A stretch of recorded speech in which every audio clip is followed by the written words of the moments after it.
অধ্যায় রয়েছে, 18টি অধ্যায় রয়েছে। আপনারা জানেন, অনেকেই বিজ্ঞ আছে। নদিয়া জেলা, আমি নাম করি মুর্শিদাবাদে গিয়ে। এই নদিয়া বড় সুন্দর জায়গা, যেখানে প্রচুর মানুষের সমাগম হয়। এবং নদিয়ার কথা আমি মুর্শিদাবাদ যখন পাঠ করি, ভারত সেবাশ্রম সঙ্গেও পাঠ করি আমি, তো এসব জায়গায় নদিয়া ডিস্ট্রিক্টের আমি অনেক নাম প্রশংসা করি। এই কারণে যে এখানকার মানুষেরা বোদ্ধা এবং জ্ঞানী সম্মত, তারা বোঝে জায়গা মাটিতে চৈতন্য মহাপ্রভু জন্মগ্রহণ করেছিলেন। তাই এই ধুলা পবিত্র এবং মলিনতায় আমাদের যে গুণসমন্বিত সাত্বিক গুণ নিয়ে এই মাটি চলে। তাই আমরা এই নদিয়া জেলার মাটিকে প্রণাম জানাই এবং ধন্যবাদ জানাই। এবং সেই সঙ্গে সঙ্গে আপনারা যারা অনেক দূর থেকে কান পেতেছেন, জানি আপনারা অনেক দূর থেকে কান পেতেছেন, যারা দূর থেকে শুনছেন শ্রীমদ্ ভগবদ গীতা, আপনাদেরও অনেক অনেক কৃষ্ণময় শুভেচ্ছা। কারণ ভগবান ধ্যান যুগে কিন্তু বলেছেন একটা কথা, আপনি যে অবস্থায় থাকুন, আপনি যে কাজে থাকুন, সেই অবস্থাতেই কিন্তু আপনি গীতা শুনুন। যা করছেন, আপনি দোকানে কাজ করছেন শুনুন, আপনি কোনো বাড়িতে কাজ করছেন শুনুন, যে কোনো জায়গায় মাঠে কাজ করছেন শুনুন, যে অবস্থা তুমি আছো সব সময় তুমি কানের মধ্যে গীতার শ্রবণ, ব্যাস তোমার উপকার। এটা ভগবান বলেছেন, কিন্তু মাত্র বলা আছে কেমন।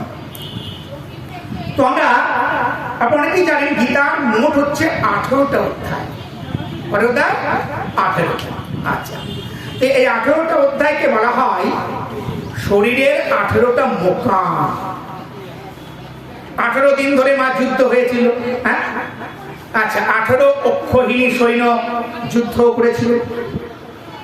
এবং 18টা আমাদের সিঁড়ি রয়েছে, চক্র রয়েছে, বিরাট অনেক চক্র, স্বাধিষ্ঠান, মূলাধার, ক্রীড়া চক্র, অনেক চক্র রয়েছে। তো এই চক্রগুলোকে পার হতে হয়। যে সমস্ত চক্রগুলোকে অতিক্রম করতে পারেন তিনি সাত্বিক। অনেক অনেক অনেক চক্র রয়েছে আমাদের দেহের মধ্যে। তো এই 18 সংখ্যাটা ভগবান কিন্তু একটা দারুণ জায়গায় গেছিলেন এবং 18 যোজন এলাকা জুড়ে যুদ্ধ হয়েছিল। ঠিক আছে, ওই জন্যই 18 সংখ্যাটা ভেরিফাইড, তাই না? অতএব 18 সংখ্যাটা ইম্পর্টেন্ট একটা জায়গা, এটা বুঝতে হবে। যাই হোক, গীতার যে প্রথম অধ্যায়, সে প্রথম অধ্যায়কে বলা হয় আর্জেন বিষাদ যোগা। আমি পাণিনির ব্যাকরণ সম্মত উচ্চারণ করার চেষ্টা করব, যাতে আপনারা শুদ্ধ উচ্চারণ একটু বুঝতে পারেন। পাণিনি ব্যাকরণ সম্মত, অনেকেই জানেন যে পাণিনি ব্যাকরণ বই রয়েছে। সেই পাণিনি ব্যাকরণ থেকে লাম গীতা যে রয়েছে, সেই লাম গীতার উচ্চারণ আমরা করব। আপনারা সঙ্গে থাকবেন। আমরা প্রথম এবং দ্বিতীয় যে অধ্যায়, প্রথম অধ্যায়কে বলা হয় আর্জুন বিষাদ যোগা। অর্জুনের মনে বিষাদ এসে গেল। অর্জুনের মনে কেন বিষাদ এলো? কথায় বলে মা, জীবনে বিষাদ না হেলে প্রসাদকে পাওয়া যায় না। যখনই মনে দুঃখ আসবে তখনই মনে প্রসাদ আসবে। কাঁটা হেরি খান্ত কেন কমল তুলিতে, দুঃখ বিনা সুখ লাভ হয় কি মহিতে।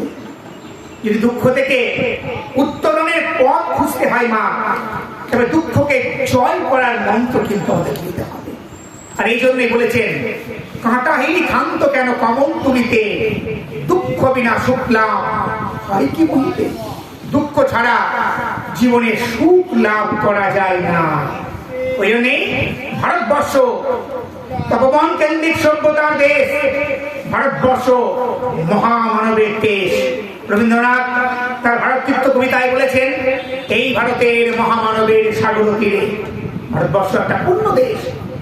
এই ভারতবর্ষ একটা বিরাট জায়গা, যেখানে ভারতবর্ষের মাটিতে যুগ যুগে জন্মগ্রহণ করে গেছেন পণ্ডিতেরা, মহাপুরুষেরা এবং তাত্ত্বিক ব্যক্তিরা।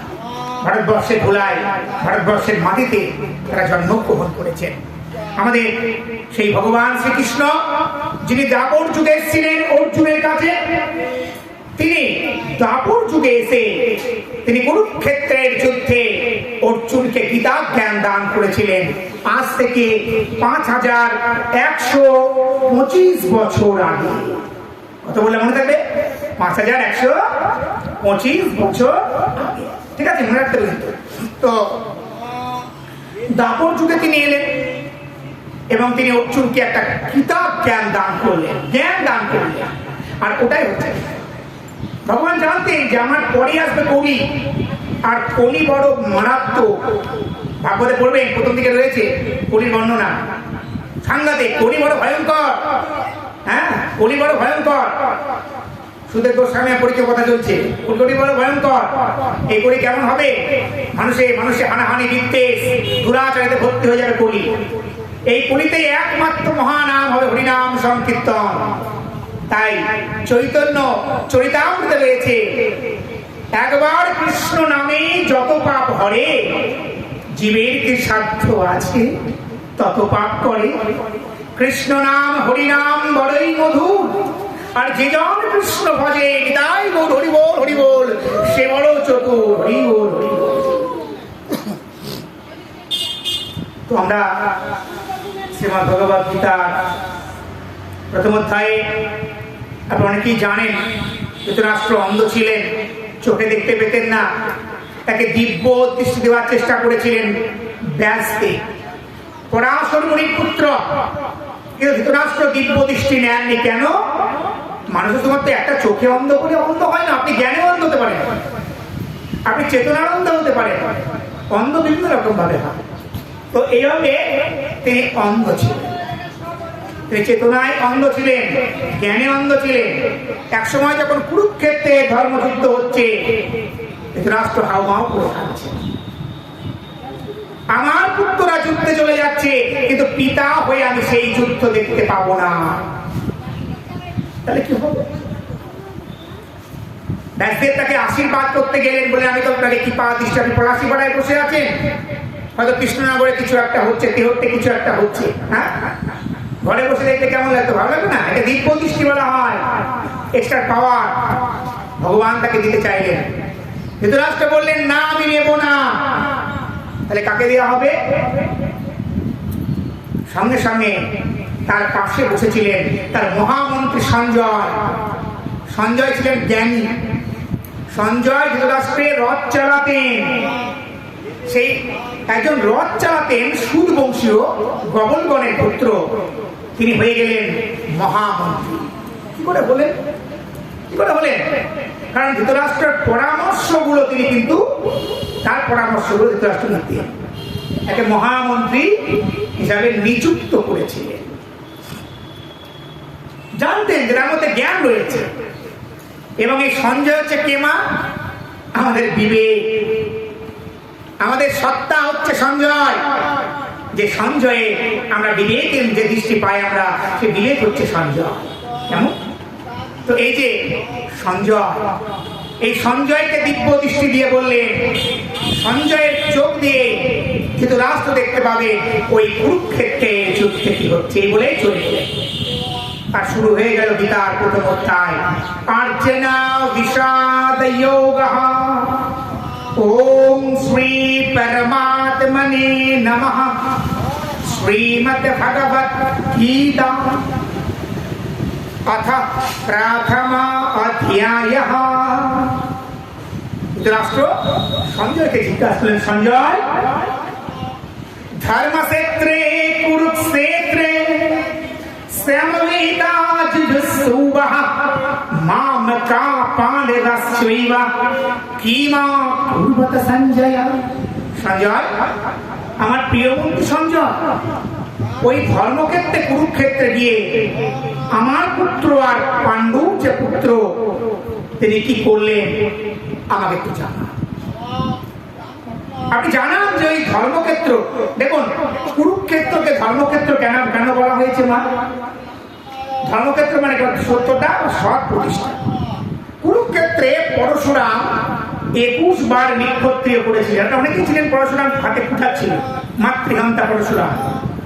তিনি 21 বার নিক্ষত্রিয় করেছিলেন। রাজশ্রী পুরো ওখানে চাষ করতেন এবং তিনি আশীর্বাদ পেয়েছিলেন ওখানে যিনি মারা যাবেন তিনি চলে যাবেন স্বর্গে। এটাকে বলা হয় কুরুক্ষেত্র। কেমন? ধর্মক্ষেত্র। ধর্মক্ষেত্রে কুরুক্ষেত্রকে ধর্মক্ষেত্র বলা হয়। বলে আমার পুত্র পাণ্ডুর পুত্ররা কি করলো তুমি আমাকে জানাও সঞ্জয়। তার মন্ত্রীকে জিজ্ঞাসা করো। তো মন্ত্রী বলতে বাধ্য। মন্ত্রী বললেন, সঞ্জয় বললেন, দৃष्ट्वा तु पाण्डव आनीकाय भूरं दुर्योधनस्ततः आचर्यम् उपसंयमस्य राजा वचनम् अब्रवीत्। পরিষ্কার বললেন, হে রাজন, আমি পরিষ্কার দেখতে পাচ্ছি আপনার পুত্ররা যুদ্ধ করতে গেছে, কিন্তু পাণ্ডবদের সেনাবাহিনী দেখে তারা ভয় পাচ্ছে। কেন পাচ্ছে? কারণ পাণ্ডবরা সংখ্যায় কিন্তু অনেক, পাণ্ডব সংখ্যা তার চেয়ে সংখ্যা অনেক হচ্ছে কৌরবরা, তার 11 তৈরি সৈন্য, তাই না? তাহলে পাণ্ডবরা তার সংখ্যায় কম, তার চেয়ে বেশি হচ্ছে কৌরব। তাদের চেয়ে কেন বেশি, মানে ভয় করছেন কেন? কারণ পাণ্ডবদের রণকৌশলটা ভারী চমৎকার, আর তারা জানতেন যে ভগবান শ্রীকৃষ্ণ কিন্তু অর্জুনের রথে বসে আছে।